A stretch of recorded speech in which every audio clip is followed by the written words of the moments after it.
अस्सलामुअलैकुम।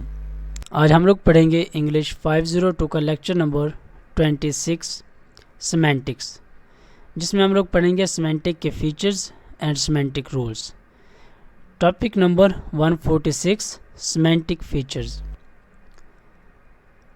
One way in which the study of basic conceptual meaning might be helpful would be as means of accounting for the oddness. हमारे पास जब हम कोई भी sentence लिखते हैं तो उसके एक कंसेप्चुअल मीनिंग होते हैं और एक ग्रामेटिकली उसकी स्ट्रक्चर होती है।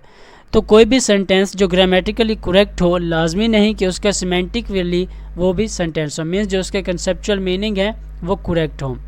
ज़्यादातर जो सेंटेंसेस हैं जब हम उनको बनाते हैं तो उनके हम सिमेंटिक फीचर्स का ख्याल नहीं रखते और ग्रामेटिकली फीचर्स को देखते हुए हम उन सेंटेंस को बना देते हैं। ऑर्डनेस होता है करेक्टनेस, मीन्स कि वो कितनी हालत में ठीक हैं। We experience when we read the sentence such as the following। अब हमारे पास ये कुछ सेंटेंस हैं जो कि ग्रामेटिकली बिल्कुल करेक्ट हैं, मीन्स कि वो ग्रामर के जो रूल्स हैं उनके हिसाब से ये बिल्कुल करेक्ट सेंटेंस हैं, इनमें किसी किस्म का कोई फॉल्ट नहीं है। लेकिन सिमेंटिकली ये सेंटेंस बिल्कुल ठीक नहीं है, ये गलत है, इनके कोई मानी समझ में नहीं आते। पहला सेंटेंस है हमारे पास, the hamburger ate the boy. Hamburger हम कहते हैं बड़ा गोश्त, मतलब मीन्स कि जो कटा हुआ बड़ा गोश्त होता है या पिसा हुआ जो बड़ा गोश्त होता है उसे हम कहते हैं हैमबर्गर। तो अब जो बड़ा गोश्त है वो तो लड़के को नहीं खा सकता। दूसरा है the table listens to the radio, कि मेज़, अब रेडियो को मेज़ तो नहीं सुन सकता, साफ ज़ाहिर है कोई ह्यूमन ही सुनेगा। The horse is reading the newspaper, ये हॉर्स मैन अगर हम कहें तो फिर तो ये सेंटेंस ठीक होगा। अगर हम कहें कि the horse is reading the newspaper तो ये भी सेंटेंस, अब ये तीनों के तीनों सेंटेंस ग्रामेटिकली करेक्ट सेंटेंस हैं, लेकिन सिमेंटिकली ये सेंटेंस बिल्कुल करेक्ट नहीं है। अब अगर हम देखें कि ये सिमेंटिकली क्यों नहीं करेक्ट हैं, the oddness is not due to the syntactic structure.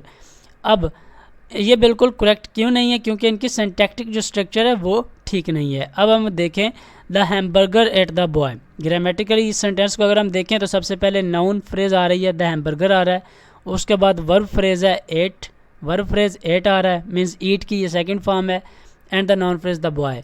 और जो ग्रामेटिकल सेंटेंस है, जो सिंपल हमारे पास सेंटेंस होता है, उसका रूल्स भी यही है कि सबसे पहले नाउन फ्रेज हो, उसके बाद वर्ब फ्रेज हो एंड अगेन नाउन फ्रेज हो। लेकिन इनकी अब नॉन फ्रेज की पोजीशन ठीक नहीं है, जिसकी वजह से हम इस सेंटेंस को ग्रामेटिकली तो करेक्ट कहेंगे लेकिन सिमेंटिकली जो फीचर्स हैं इसके वो इसको करेक्ट नहीं कहेंगे, मीन्स इसकी जो सिंटैक्टिक स्ट्रक्चर है वो करेक्ट नहीं है।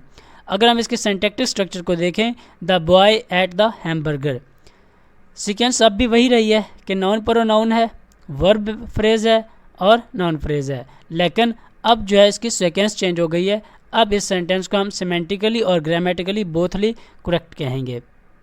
The components of the conceptual meaning of the noun hamburger must be significantically different from those of the noun boy.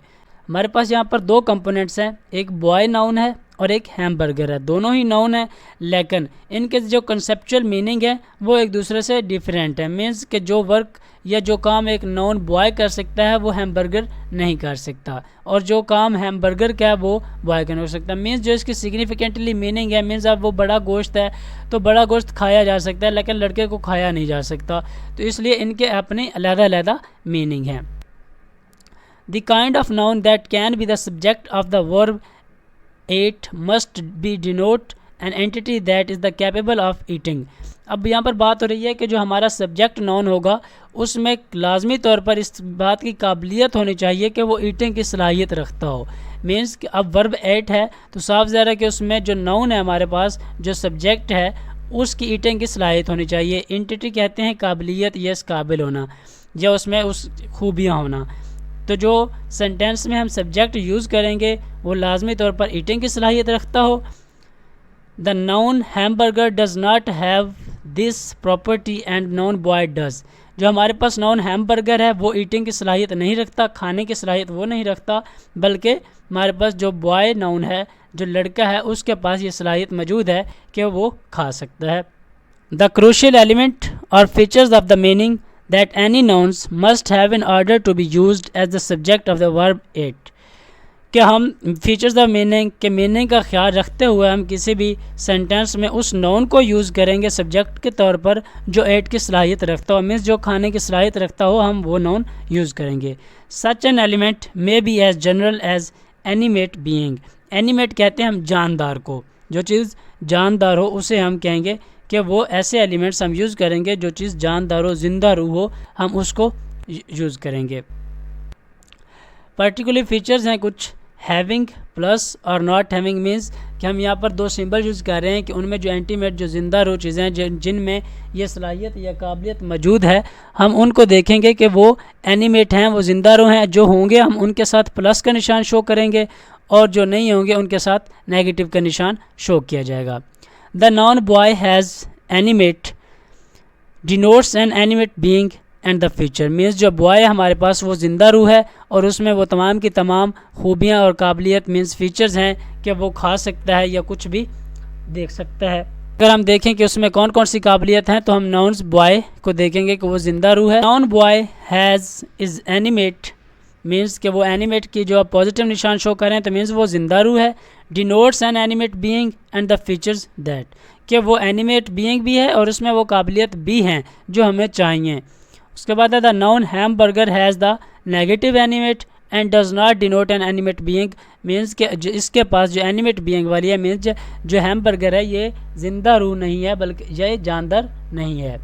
अगर हम देखें the noun plus human bracket में है is reading the newspaper means अगर हम reading the newspaper आ रहा है तो हम ऐसा नाउन यहाँ पर यूज़ करेंगे कि जो ह्यूमन हो, क्योंकि एनिमेट में हमारे पास जानदार भी आ रहे हैं मीन्स हॉर्स भी आएगा, घोड़ा भी आ सकता है, कौवा भी है क्योंकि वो भी ज़िंदा रूह है। लेकिन अब यहाँ पर मेन वर्ब है रीडिंग का, रीडिंग द न्यूज़पेपर, तो आप जानदार तो नहीं पढ़ सकते तो ह्यूमन ही न्यूज़पेपर पढ़ते हैं तो इसलिए हमने यहाँ पर ह्यूमन लिखा हुआ है। This approach would give us the ability to predict which nouns make this sentence semantically odd.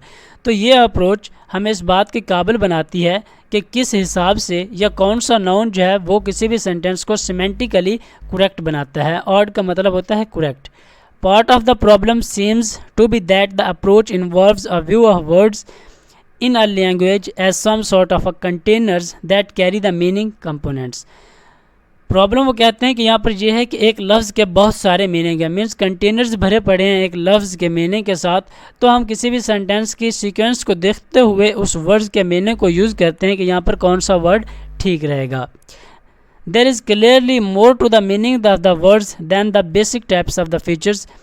वो कहते हैं कि ये जो हमारे पास बेसिक टाइप्स ऑफ फीचर्स हैं इससे ज़्यादा हमारे पास वर्ड्स के काफ़ी सारे मीनिंग हैं, लेकिन उन मीनिंग को हम फिर सिमेंटिकली और ग्रामेटिकली दोनों चीज़ फीचर्स का ख्याल रखते हुए किसी भी सेंटेंस को बनाते हैं।